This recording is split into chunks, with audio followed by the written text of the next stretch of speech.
Bismillahirrahmanirrahim. Alhamdulillah wa kafa. Wassalatu wassalamu ala nabiyil mustafa wa ala alihi wa ashabihi ahli sidqi wal wafa. Amma ba'du. Pengurus Majelis Taklim yang saya hormati, ibu yang hadir pada hari ini, mudah-mudahan semuanya dalam lindungan Allah Subhanahu wa taala. Amin. Salah satu bulan yang dimuliakan Islam adalah bulan Dzulhijjah. Imam Asy'uti pernah menjelaskan, siapa orang yang beribadah di bulan Dzulhijjah, pahalanya dilipat gandakan oleh Allah. Tapi siapa yang bikin dosa di bulan Dzulhijjah, ternyata dosanya pun dilipat gandakan oleh Allah. Jadi kalau ibu bikin dosa, tolong istirahat dulu ya bu ya, karena ini kan Dzulhijjah ya. Khawatir dosa itu dilipat gandakan oleh Allah. Ada beberapa amalan terbaik yang diajarkan oleh baginda Rasul yang harus kita laksanakan di bulan Dzulhijjah. Ini kan tanggal 1 ya bu ya. Pertama, ibadah terbaik di bulan Dzulhijjah itu adalah haji dan umroh. Makanya yang haji udah pada berangkat, yang udah di sono juga udah berapa kali melakukan umroh. Ibu-ibu nggak berangkat ya? Enggak lah, orang ada di sini ya bu ya. Dan saya doakan semoga ibu yang belum haji suatu saat ngalamin haji.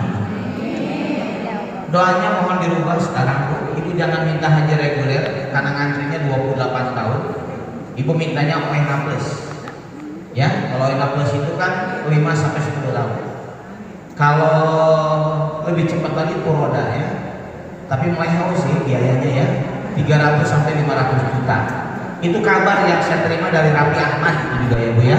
Yang berangkat sekeluarga. Jadi ibu semoga yang belum haji saya doakan suatu saat bisa berangkat haji. Amin.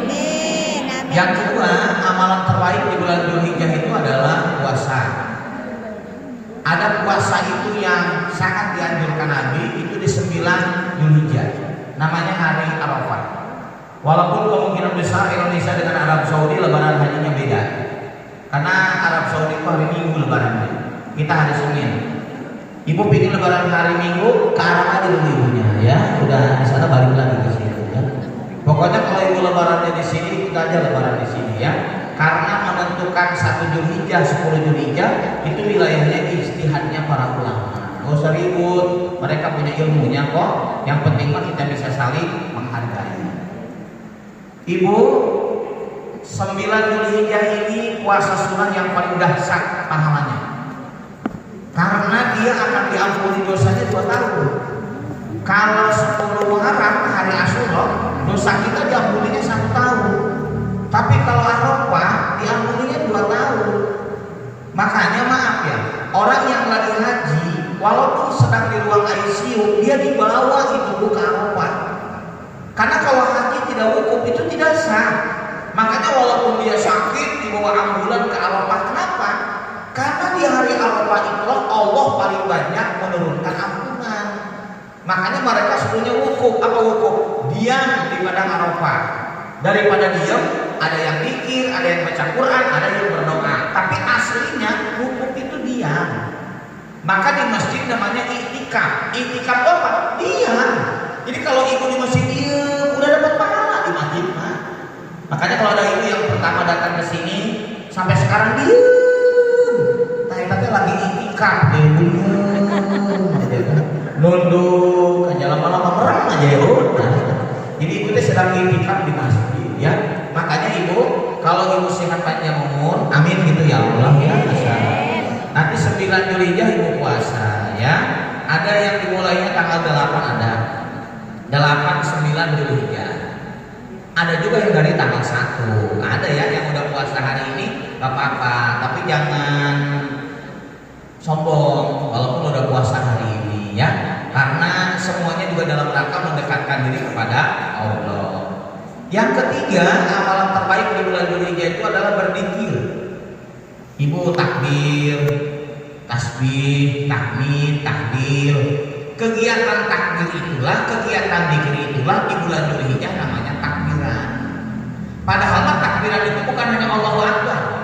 Dan ibu jangan salah menempatkan ya. Kalau ibu suka ngomong qadarullah, qadarullah aja nggak boleh diucapkan dalam 2 hal. 1 ketika maksiat. Jadi kalau ada orang bumi yang hamil duluan, dimatik, ibu anaknya hamil duluan, qadarullah nggak bisa. Ingat Bu ya, kalau maksiat jangan ngomong-ngomong qadarullah. Atau malas itu nggak boleh qadarullah. Ibu, Sabtu kemarin nggak pengajian, qadarullah. Orangnya melonjor pakai daster warna coklat, qadarullah. Itu mah males Bu. Awas ya kalau ibu males jangan ngomong qadarullah.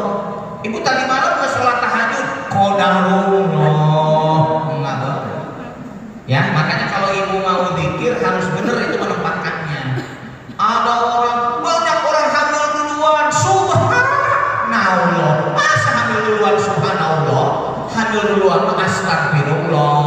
Makanya nggak boleh sembarangan kita berzikir, karena setiap berzikir itu ada penempatannya masing-masing.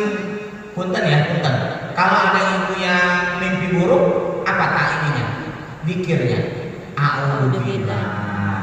Ibu mimpi, suami ibu kawin lagi. Mimpi. Makanya begitu bangun jangan subhanallah, bukan. Kalau mimpi buruk mah a'udzubillah ya. Langsung meludah 3 kali ke sebelah kiri ya. Tapi lihat-lihat dulu ada siapa di sebelah kirinya. Main meludah banget kan. Suami lagi mangap, ibu main meludah banget. Mana malam makan jengkol ya Allah ya. Kalau ibu ya, makanya nanti ibu zikir itu suka dirangkai dalam kegiatan namanya takbiran. Perhatikan Bu takbiran. Kapan ibu harus melakukan takbiran? Pertama tanggal 10 Dzulhijjah. Yang kedua setelah Dzulhijjah, 12 Dzulhijjah, 13 Dzulhijjah. Makanya takbirannya di Idul Adha 4 hari. Kalau di Idul Fitri 1 hari. Tapi kalau di Idul Adha 4 hari. Di mana ibu harus takbiran? Takbiran mah dimanapun boleh. Bapak-bapak malam Idul Adha di masjid, anak laki-laki di masjid. Ibu boleh nggak takbiran di rumah? Boleh Bu. Ibu mau tidur, Allahu Akbar, Allahu Akbar, Allahu Akbar. La ilaha illallah. Tapi jangan terlalu kencang Bu. Kata suami, mama sekarat kayaknya ya. Padahal Pak Ibu takbiran sebelum tidur boleh ya. Atau ibu di tengah rumah takbiran boleh. Satu-satunya tempat yang dilarang takbiran kamar mandi. Nggak boleh Bu ya. Di kamar mandi takbiran nggak boleh. Karena kamar mandi mah rumahnya setan. Makanya ibu tidak boleh takbiran di kamar mandi. Ini tempat ada ibu yang begini.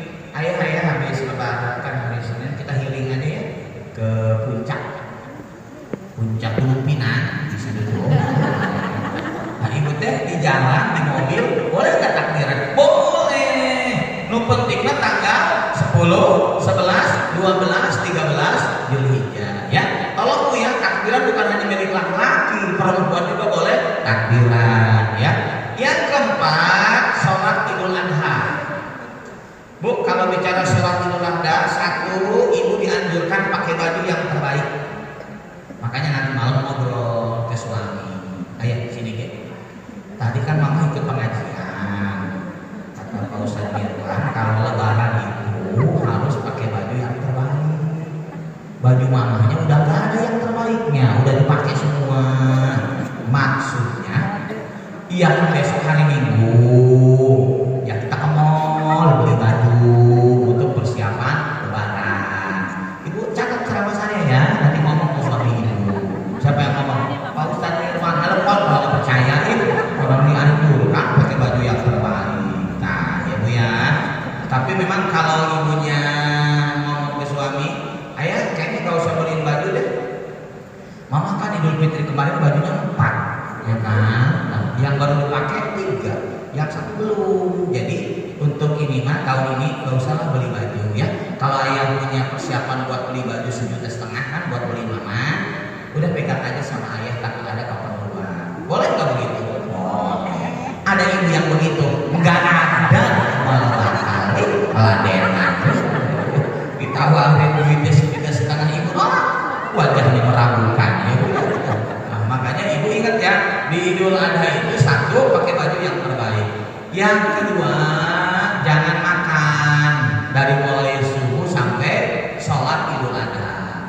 Pak, kalau aku malam Senin, malam Idul Adha, bangun jam 2 terus tahajud, kalau saya makan boleh? Boleh. Yang tidak boleh mulainya subuh. bangun jam 2 tuh, beres tahajud, subuhnya jam 5 kurang 20. Nah, jam setengah 4 itu makan dulu, 4:08 makan ya kan, sama opornya kan. Itu gak sebanyak-banyak opornya mah, cuma pahanya 2, sayapnya 2, dadanya 2, sama kepalanya. Itu sama aja 1 ekor ya udah dimakan sama ibu ya. Makanya Bu nanti dari mulai ibu subuh sampai beres sholat Idul Adha itu jangan makan, karena itu sunnah Rasul. Kemudian yang ketiga, menyempurnakan sholat Idul Adha. Saya lihat dari beberapa fakta di lapangan, banyak yang sholat Idul Adha belum selesai, ibu-ibunya udah bubar. Khotib masih ngomong bubar aja dia. Yang satu lapar balik, yang satu pengen cepet dipotong. Orang bedaknya kamu luntur. Ya Allah. Kan bedaknya dari pagi gitu ya kan. Pakai sholat, pakai dengerin khotbah kepanasan lah, ya tuh luntur kan. Terus lipstick lagi, acak-acakan ya Allah kan. Malu lah lipstick 20.000 makan acak-acakan kayak Bu ya. Kalau lipstick 2 juta tuh lengket ya. Enggak pernah hilang-hilang, apalagi nggak mandi, nggak hilang gitu kalau luntur ya bukan. Makanya bagi ibu yang suka sholat Idul Adha, selesaikan Bu sampai sholat Idulnya beres, khotbahnya beres. Kenapa Bu? Itu yang dicontohkan oleh baginda Rasul. Jangan sampai khotbah belum beres, ibunya pada pulang. Itu ibu di Jakarta yang begitu ibu ya, di Jakarta. Nggak ada di sini ibu Pak. yang nggak ada yang ngaku, yang ada berlebaran ya. Nah, makanya ibu nanti sholat Idul Adha. Yang kelima, ibu berkurban. Perhatikan Bu, kalau Rasul itu hajinya cuma 1 kali seumur hidup, umrohnya 4 kali. Tapi kalau kurban Nabi tiap tahun. Jadi salah orang yang ngomong korban itu sekali seumur hidup. Baca hadisnya, Nabi itu korbannya tiap tahun. Jadi bukan sekali seumur hidup kurban mah. Seumur ibu masih hidup, maka ibu diperintahkan untuk berkurban. Ingat ya Bu ya. Makanya bagi ibu yang ada rezeki tahun ini kurban. Jangan emas jadi kumpul-kumpul. Ya Allah. Hari mobil tiap bulan kreditan bisa bayar. Pajak tiap tahun bayar. Hari korban nggak bisa. Coba. Ibu maaf ya. Ibu sekarang punya mobil. Berapa harganya? 300 juta. Duduk di mana? Suami yang nyupir, ibu di kursi depan kan? Sekarang ibunya di kursi depan. Kalau ibu meninggal akan digantikan oleh wanita lain. Ibu mah ngeliatin aja di alam kubur. Ya Allah, tempat duduk saya diisi sama dia. Mau saya cekek nggak bisa. Ya Allah. Mobil aja bisa beli, hewan kurban nggak beli. Awas ibu jangan bilang siapa sih Ustaz yang manggil itu galak amat. Soalnya Bu ya, kita tuh prihatin. Duit ini kita kumpulin, kalau mati kan dibawa. Ngapain coba ibu ngumpul-ngumpul duit? Beli emas aja. Begitu mati, pakai emas kawin sama suami ibu. Ya Allah. Bu, rata-rata kalau ibu meninggal, suami ibu mau kawin rata-rata tanya. Nanti malam ngobrol. Ayo, kalau mama meninggal, ayo kawin lagi nggak? Tanya. Apa kata suami? Meninggal aja dulu mamanya ya. Makanya Bu, saya lihat korban ini ada 3 tipe yang di dunia Bu. 1, ada yang korban itu untuk keluarga. Kalau untuk keluarga, minimal 1 keluarga itu diwakili oleh seekor kambing. Kalau sapi untuk 7 keluarga, bukan 7 orang, 7 keluarga. Cuma atas nama kepala keluarga. Gitu ya Bu. Makanya ibu jangan melompat turun, ntar saya jelasin itu ya. Makanya dalam kitab Nail al-Autor karangan Imam As-Syaukani, Nabi itu kalau di Idul Adha waktu menyembelih apa ngomongnya? Ya Allah, terimalah kurbannya Muhammad dan keluarganya Muhammad. Makanya kalau bapaknya korban, anak istri dapat pahalanya. Kayak ibu kondangan kan kepada yang terhormat Bapak Ibu Imam. Berarti kan siapa tuh? Istrinya, anaknya diundangin. Kan ibu dulu sebelum nikah apa berdoanya? Allah, hadirkan imam terbaik dalam suaminya Imam Santoso, ya kan? Karena memang berdoanya mintanya imam, gitu. Makanya dikasihkan. Nah, Bu, jadi kalau surat undang itu yang diundangkan bapaknya kan, tapi kan istrinya juga diundang, anaknya diundang. Bahkan kalau undangan anak bawa semua kan diundang ya. Anak 4 dibawa semua, bawa 2 di depan, 1 di belakang, 1 di pangku, ya kan? Bapaknya 1, ibunya 1, orang 6 kan? Amplop 100.000, untung. Cuma yang hajat ngelamun, atau yang hajat tekor kayaknya sudah Allah. Jadi ibu jangan salah ya memahami agama. Jadi ada yang korban itu suka atas nama suaminya.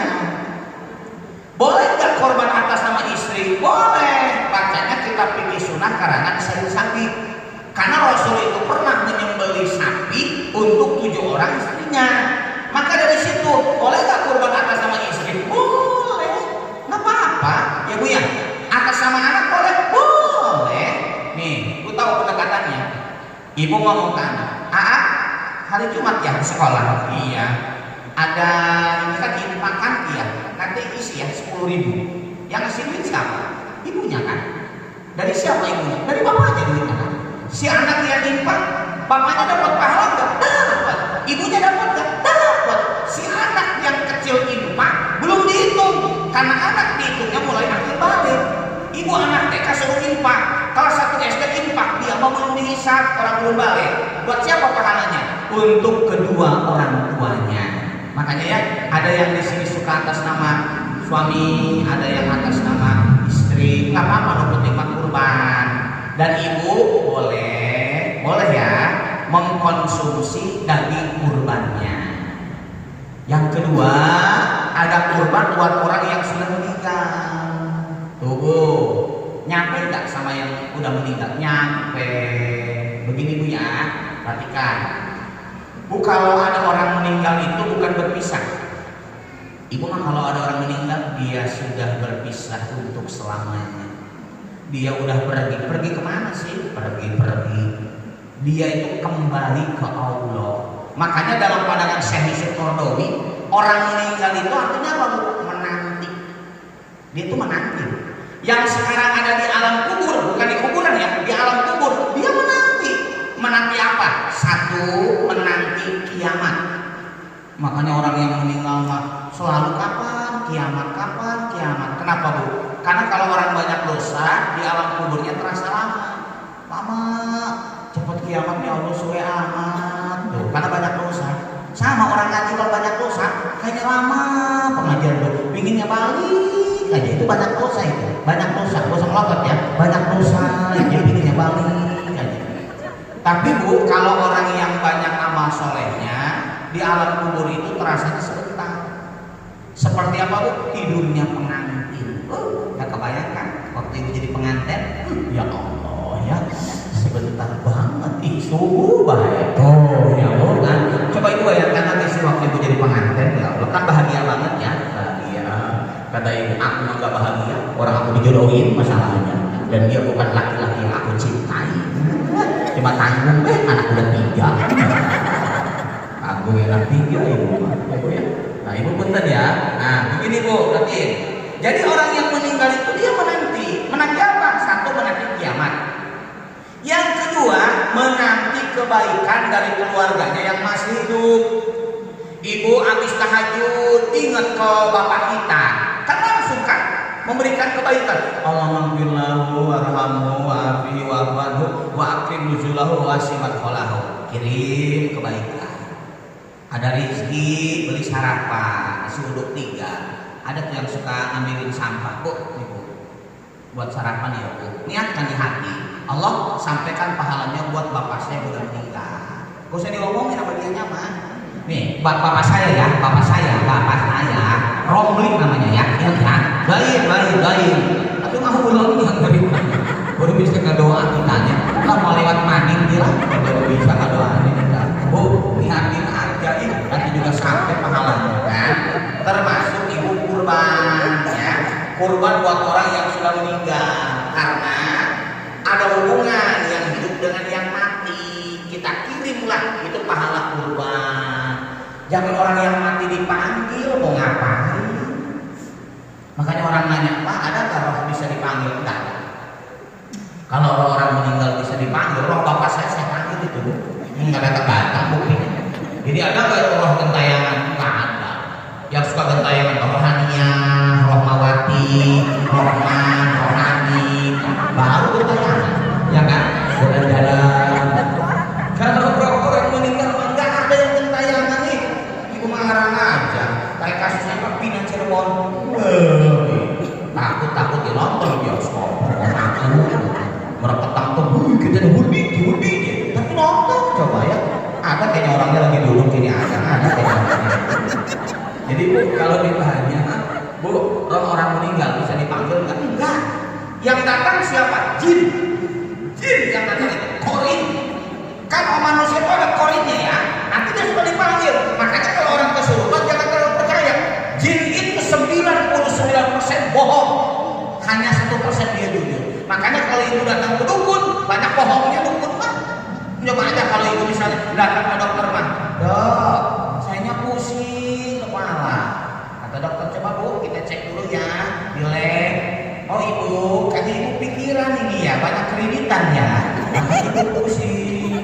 Terus gimana Dok? Obatnya dilunasin utangnya. Insya Allah. Itu kalau datangnya ke dokter. Kalau ke dukun mah nggak begitu. Ibu datang, Duh, saya sakit kepala ini, Duh. Ya kan kalau dokter kan dok kan. Kalau ke dukun apa? Kalau ke dukun panggilnya apa? Mbah. Oh, berarti pernah. Pernah ke dukun itu ya. Aku makan tak pernah masalahnya. Kalau dokter berarti dok, kalau dukun berarti tuh kan. Jadi Mbah, Pak Ustaz berarti pernah dia ke dukun. Makanya manggilnya Mbah. Bu, kalau ibu datang ke dukun mas 99% bohong ya Bu ya. Ibu teh, aku teh pusing, kan nggak mungkin ibu nggak ada apa-apa, merugi lah dia nggak dapat proyek, ya kan? Makanya ibu tahu nggak, ada tetangga ibu yang tidak suka sama ibu. Oh itu, iya. Makanya ibu dibuat pusing terus. Ntar saya kasih ya Bu ya sereatnya ya. Kalau nanti dikubur di depan rumah, kalau bisa jam 1 malam, ya kan? Jangan ini pakai lilin aja, pakai lilin ya. Dan cari lagi musim angin kencang. Atau lilinnya mati baik. Makanya ibu bertanya. Jadi Bu, kalau orang sudah meninggal itu menanti apa? Kebaikan orang yang masih hidup. Makanya kalau suka di sini ada ya DKM, saya korban ya atas nama bapak saya sudah meninggal. Boleh banget. Bedanya di mana Bu?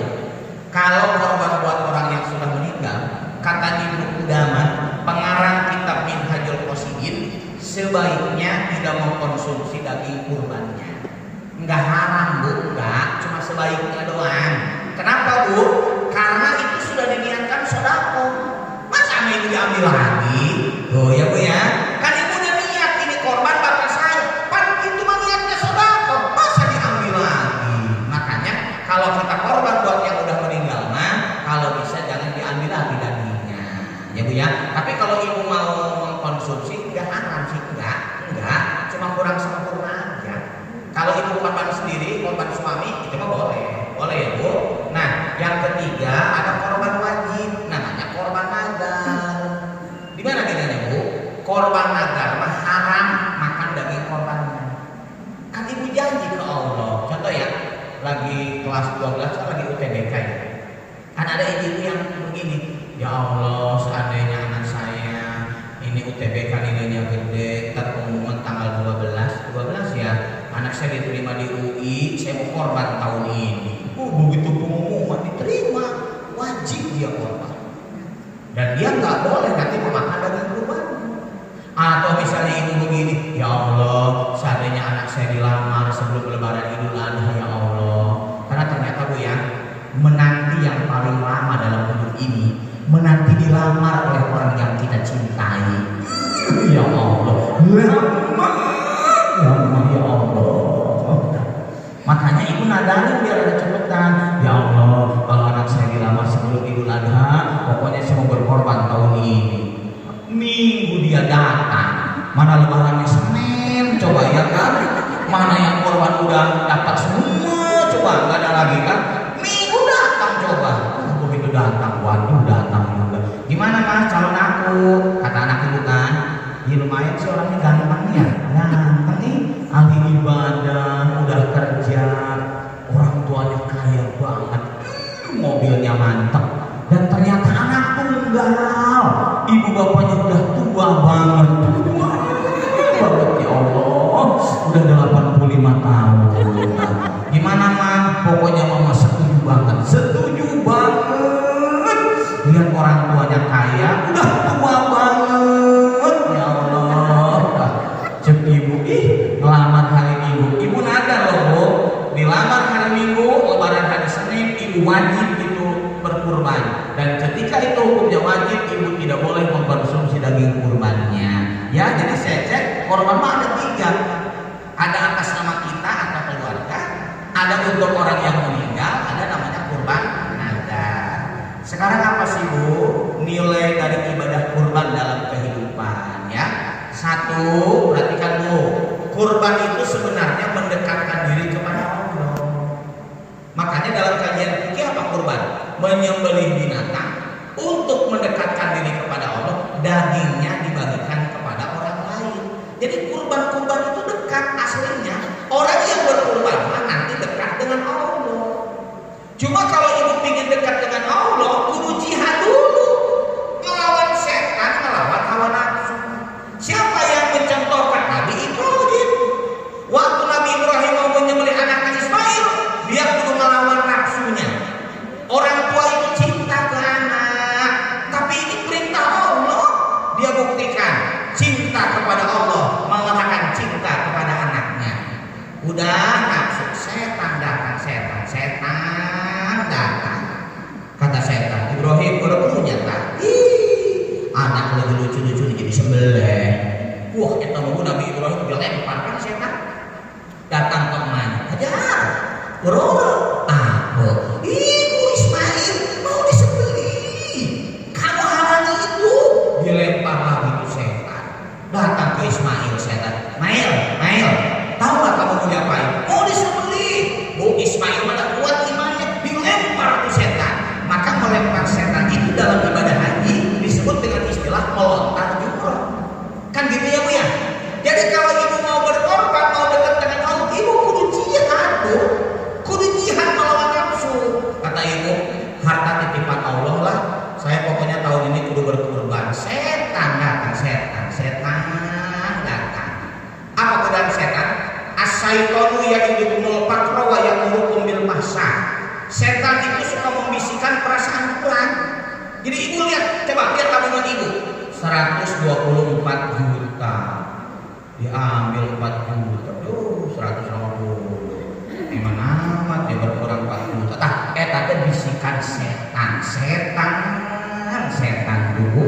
Orang jalan ke puncak 5 juta habis, 7 juta habis, nginep di hotel. Ayo korban makan juga. Ya Allah, itu setan ya bu.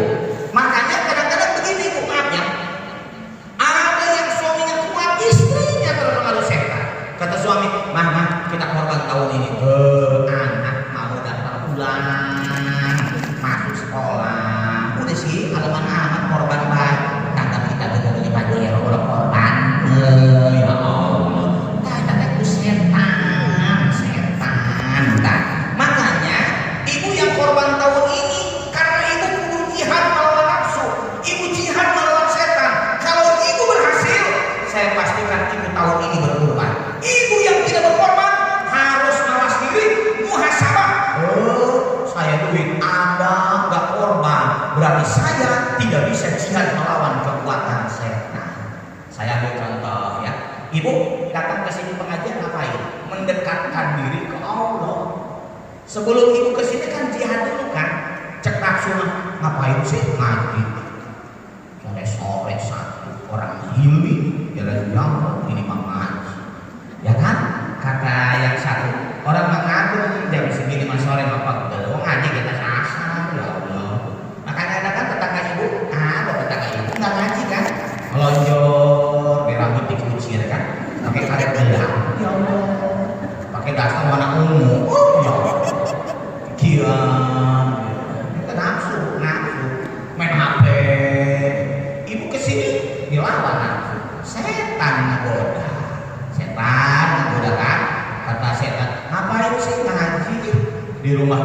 bisa belajar agama. Tapi kan ibu mah kuat kan? Dilawan setan. Datang ke sini. Kata setan, biarin dia ke pengajian. Saya udah lagi dia lagi ngaji. Makanya setan tahu kalau mah ibu ini mah tukang ngobrol. Makanya ngajinya ngobrol. Kata setan, besti saya ngobrol. Ada yang hobinya ngelamun aja di pengajian. Jadi orangnya mah ngadep ke saya itu, tapi dia lagi ngapain ya? Ada di depan saya ada di depan saya ada. Jadi dia, saya lihatin aja dia. Orangnya mah ada. Makanya punten ya bu, ada orang itu yang kalau ngaji kan ngantuk aja. Nonton sinetron sama suara istri, sejam setengah melotot pak, ngaji mah ngantuk aja. Jadi bu, jangan dikira ibu ngaji nggak diganggu setan. Oh ya bu ya, nanti ibu mah berangkat ke sini hebat, setan kalah. Lagi ngajinya serius, kata setan nggak kuat sih mah kegodanya. Mulai setannya ngegoda. Aku ustad kira-kira RT mana sih manggil ustad ibu? Senang sih mah ngomongnya. Katanya ngomongnya begini coba ke. Orang katanya kreditan mobil bisa bayar, pajak mobil bayar, korban mah enggak. Sendep sih mah ustad begitu. Sendep sih mah sendep. Siapa sih yang manggil ustad begitu? Sohor amat ngomongnya begitu. Pokoknya sih mah kalau dia lagi yang isi datang sama kadir. Seneng ngomongin. Coba ibu benci ke ustad. Coba iya. Kata ibu di Jakarta yang begitu yang sampai benci ke ustad. Jadi bu kadang-kadang setan ada aja tuh cara menghancurkan kita itu. Contoh bu ya, biar ibu paham. Ibu ondangan tuh. Kata setan, ngapain sih datang orangnya sombong? Ntar juga kamu ada datang dia sombong. Tuh setan mah kan begitu kan? Cek ibu lawan. Bodoh amat, dia saya nikahin anak, dia mau datang apa enggak, bukan urusan saya. No penting kalau saya diundang, saya melihatnya silaturahmi, saya beribadah kepada Allah. Berangkat ibu undangan, kayak ianya aja kan, berangkat. Lagi undangan digoda setan, ngobrol semari makan. Gaulo dagingnya atas ya, alot, kayaknya di rumah matang ini dagingnya ya, masnya juga keras gini ya. Kita mah yang minum es kuut, kurang manis, makin ya Allah, ya Allah. Gigi daging jadi gigit atas, laos ternyata, ya Allah. Ya. Ibu-ibu ada ini di amplop kosong nggak? Saya mau diambil lagi lah, nggak jadi 50.000. Rugi kita mah, udah cocok dagingnya. Coba. Itu lagi aja lagi kondangan ngomongin orang. Ibu berangkat kondangan, setan kalah. Begitu kondangan, ibunya diam aja, setan kalah. Pulangnya. Setan menggoda. Ibu tadi ini nggak perhatikan nggak pengantinnya? Ikan pengantin perempuan yang glowing, cantik. Lakinya lihat lakinya, pengantin laki tua. Ya Allah, kayaknya ngincer harta itu mah ngincer harta. Saya mah nggak yakin nggak mungkin itu cintanya. Jadi punten ya, setiap ibu mau mendekatkan diri kepada Allah, kurban itu mengajarkan. Ibu ingin dekat dengan Allah itu, maka ibu kudu jihad, kendalikan nafsu, kendalikan setan. Nih, ibu malam mau tahajud kan? Lawan nafsu ibu, lawan setan. Ibu tahajud dekat dengan Allah. Kenapa ibu bisa dekat dengan Allah? Karena ibu sudah berhasil mengalahkan nafsunya, mengalahkan dorongan setan. Ya, maka kurban itu mengajarkan kepada kita, kapanpun dimanapun ibu ingin dekat dengan Allah, kalahkan nafsu dan kalahkanlah kekuatan setan. Yang kedua bu, kurban itu cara terbaik untuk melatih keikhlasan.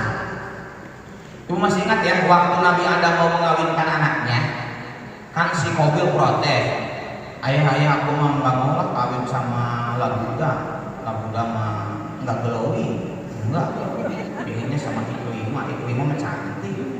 Bu, ini saya ingin sampaikan ya, Siti Hawa itu cantik bu, tapi anaknya nggak cantik semua. Ada yang cantik Iklimah, ada yang nggak cantik Labuda. Jadi ibu yang cantik belum tentu anaknya cantik. Awas bu, ibu mah begitu anak pertama, ya Allah cantik banget ibu, mamanya, iya cantik lah.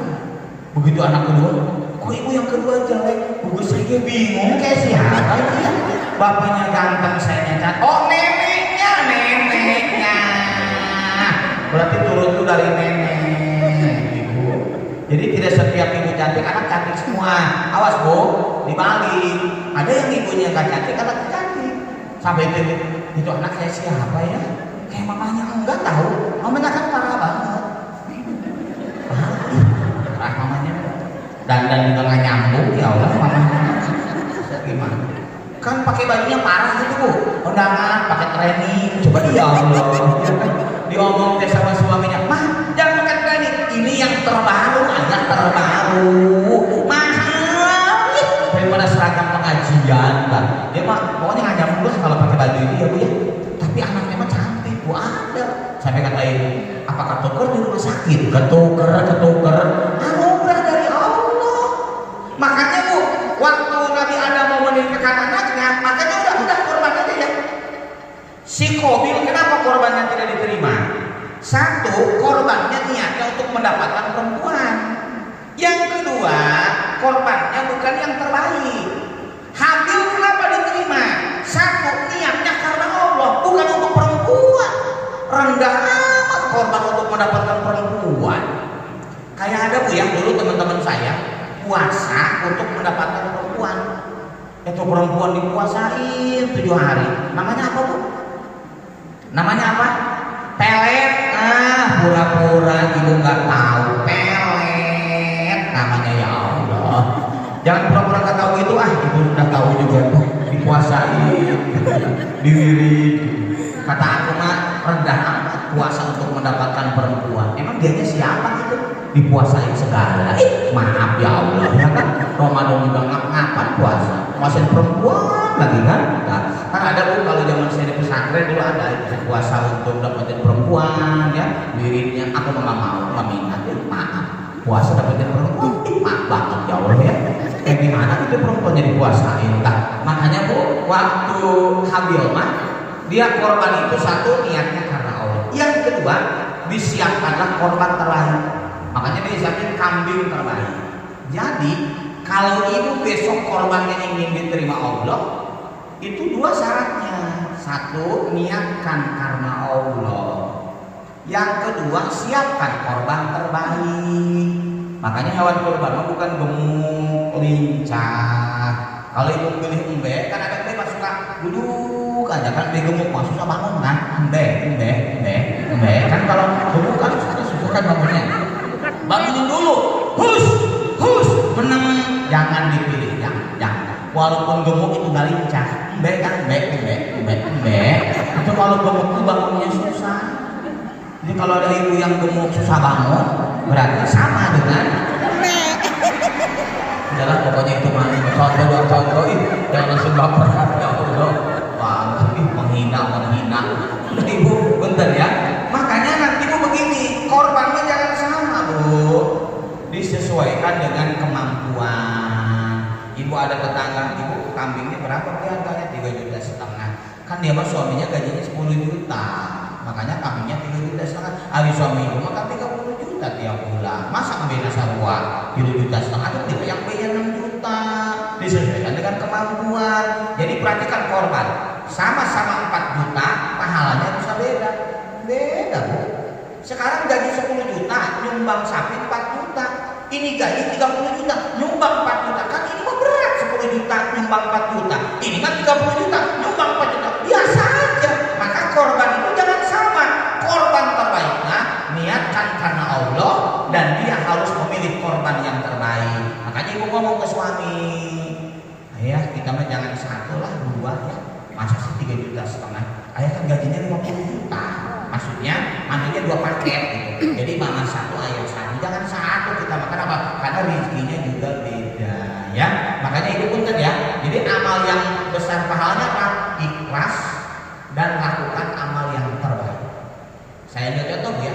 Ibu ada amal soleh, tapi kalau bukan yang terbaik pahalanya sedikit. Contoh, ibu hari Minggu ngomong ke suami, ayah mama mau reuni, mau ngumpul sama bestie mama ya. Punten bu, ibu reuni itu bagus nggak? Bagus, silaturahmi.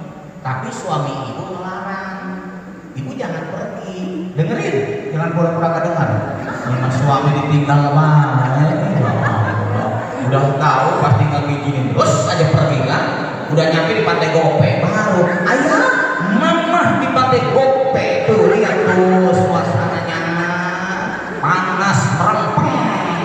Nah itu tak patah tak besti mama kita teman-teman SMA eta yang gemuk sampai masuk pintu juga dia langsung nyenggol karena saking gemuknya. Dan teman-teman mau yang paling kecil kalau dipotong kepalanya doang yang ke bawah ya karena saking kecilnya. Ibu punten, ibu niatnya silaturahmi. Kalau suami melarang jangan pergi karena itu bukan yang terbaik. Itu dengerin ya. Ini pergi aja ibu mah supaya suami ditinggal. Kata tetangga Pak itu istri pergi iya kan dilarang lah. Dilarangin pergi juga. Buyang makanya mati suami ibu sakit aja mati deh meninggal aja suami ibu. Makanya ibu ingat ya, jadi yang terbaik beramal ma'ruf. Yang ketiga kurban itu siar ya Bu. Apa siar itu? Ibadah yang melibatkan orang banyak itu namanya siar. Makanya di Quran ada siar berkaitan dengan tempat. Apa itu? Inna sofa wal marwata min sya'airillah. Sofa dan marwah itu siarnya Allah. Maka di sofa dan marwah orang ibadah namanya sa'i. Masjid ini siar berkaitan dengan ibadah dengan tempat ya. Makanya kita harus menciptakan bagaimana orang sholat berjamaahnya nyaman, orang pengajiannya yang hadirnya banyak. Itu tugas kita supaya siar di masjidnya berhasil. Itu namanya siar tempat ya Bu ya. Yang kedua ada siar waktu. Apa contohnya? Hari Jumat. Makanya hari Jumat ada sholat Jumat, muncul Jumat berkah. Kenapa Jumat berkah? Siar berkaitan dengan waktu. Karena ini waktu istimewa. Apalagi orang meninggal di hari Jumat. Itu kan waktu yang terbaik. Bu, kalau aku boleh nanya, kalau ibu boleh memilih minta ke Allah, ibu mau meninggalnya hari apa? Kalau boleh memilih, ibu mau meninggalnya hari apa? Jumat. Tapi Nabi Muhammad hari Senin meninggal. Jadi ibu mau Jumat mau Senin? Ya kata ibu yang paling bagus hari Jumat. Tapi Nabi Muhammad hari Senin. Nabi yang paling istimewa loh meninggalnya hari Senin. Jadi ibu maunya hari apa? Jumat atau Senin? Aku bilang mau Minggu besok. Kalau mau Minggu besok Minggu. Maksud saya begini Bu, punten ya. Kalau ada ibu yang hari Jumat berkah jangan memungkinkan itu siar berkaitan dengan waktu. Ya, ada ibu yang 9 Muharram, 9 Dzulhijjah dia puasa bareng-bareng sekeluarga, siar berkaitan dengan waktu. Nah, ada siar berkaitan dengan ibadah, salah satunya kurban. Makanya Bu, kenapa kurban disebut siar? Pertama, orang yang berkurban itu dianjurkan hadir pada saat penyembelihan hewan kurban. Tolong ya bagi ibu yang korban tahun ini dan ibu tidak kemana-mana karena kelihatannya nggak ada duit ya, makanya ibu di komplek aja. Maka nanti begitu Idul Adha ada penyembelihan ibu datang ya. Karena Rasul bilang ke Fatimah, bangun, saksikan penyembelihan hewan kurbanmu. Tetesan darah pertama yang jatuh ke tanah itu jadi penghapus dosa-dosamu. Hadir ibunya hadir, itu pahalanya gede. Yang kedua, yang hadir itu panitia kurban. Nih dengerin, kalau kurban sudah diserahkan ke panitia, ibunya jangan ngatur, ruwet panitianya. Udah korban dia ngatur baik, ibu mah. Pak, tolong ya, tolong. Paha ya. Sama tulangnya buat rusok, tulangnya sama buntut. Apa kata Nek? Ambil aja semua sekalian. Udah minta dagingnya paha, udah minta tulangnya, minta buntutnya, lah kita kebagian apa? Kan jadi buang-buang. Perangkat proyek kabeh ya Allah. Bu udah serahkan aja ke panitia, Bu ya. Bu boleh nggak motong sendiri boleh, tapi saya anjurkan minta orang lain aja untuk memotong. Bu bagus ya. Saya juga kalau korban tiap tahun, saya nggak pernah motong Bu. Begini Bu ya. Kalau saya motong sendiri kan ustad lainnya nggak dapat proyek. Iyalah, mentang-mentang bisa dia potong dewek, berkebahagiaan kita nih. Makanya sesama ustad itu harus saling menghargai, gitu Bu. Bukan berarti saya nggak bisa, tapi kan kalau mereka yang motong dunia, itu juga membahagiakan orang lain. Itu jangan ketemu sendiri lah. Udah mau bolak nggak punya, minjem lagi gratis, ya Allah, ya kan? Makanya ada panitia kurban.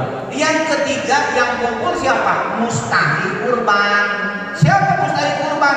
Orang yang berkurban, tetangga orang yang berkurban, warga komplek, dan ada orang miskin yang sangat membutuhkan. Makanya di kita kan orang kompleknya dapet. Nah, kecuali begini Bu, kalau di kompleknya memang udah banyak orang miskin, ada anak yatim, ada pembantu rumah tangga, dia dapet. Nah, itu sudah mewakili orang yang tidak punya yang berhak menerima daging kurban. Ya Bu ya. Makanya kalau nanti ngumpul yang berkurban, ngumpul panitia kurban, ngumpul para penerima daging kurban, muncullah kebersamaan. Itulah namanya syiar.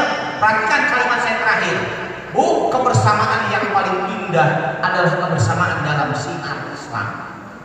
Ibu, kebersamaan dalam olahraga, yuk senang, acolok-acolokan kan, pakai legging warna pink, ya Allah, beres senang udah. Ibu, kebersamaan dalam arisan, beres arisan sudah. Tapi kalau kebersamaan dalam tahsin Al-Quran, Jumat berkah, dalam pengajian, dalam kurban, Bu ya, Ibu dalam silaturahmi, di mana itu hebatnya?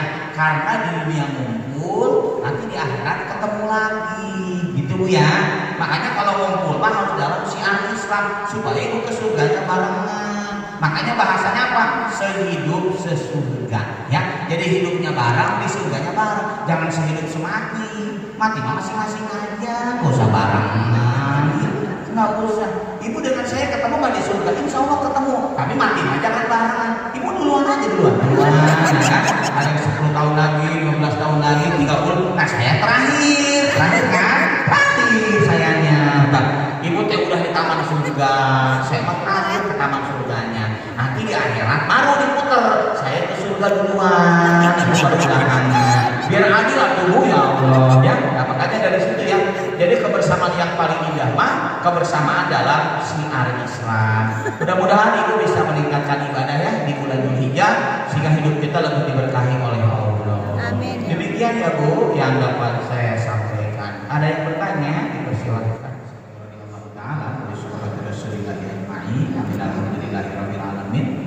Allahumma lakal hamdu wa ilaikal mustaka wa antal musta'an wa la haula wa la quwwata illa billah. Allahumma a'inna 'ala dzikrika wa syukrika wa husni ibadatik. Allahumma tawil umurana wa sahih ajsadana khususan binti.